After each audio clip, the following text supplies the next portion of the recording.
camarade Sangaré Aboudraman, deuxième vice-président du Front populaire ivoirien,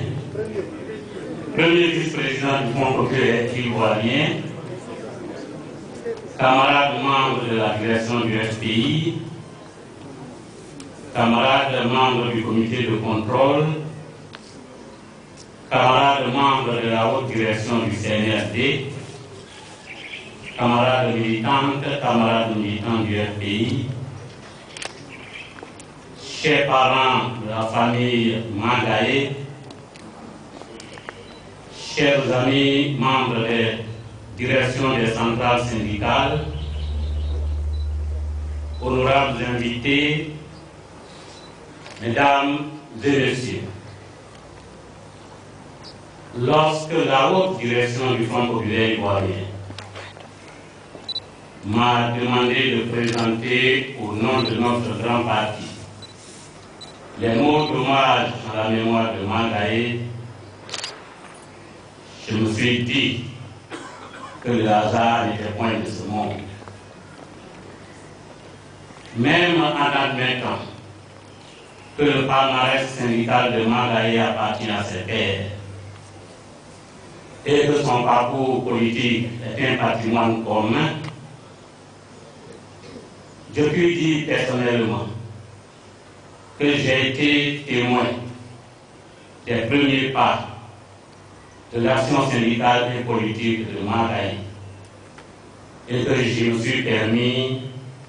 de suivre l'évolution politique et syndicale de l'homme. Oui, chers camarades, l'homme que nous pleurons ce jour est un homme complexe, combattant infrangible, intrépide, syndicaliste courageux et incorruptible pour les uns, le tonitruant, l'empêcheur de tourner en rond, ou le bouillant syndicaliste pour les autres. Que de qualificatifs et de descriptifs où le subjectif et l'objectif se tiennent comme deux variantes indissociables d'une personnalité à la fois énigmatique et simple. Oui, la réalité concernant Mangaé Basile est nette et à la fois complexe, car sa mort inattendue ne laisse personne indifférent. Autant il était aimé et adulé pour son attachement à la justice, autant il était craint pour son franc-parler et pour sa droiture. Et pourtant, Mangaé n'est ni un révolutionnaire, ni un maquisard,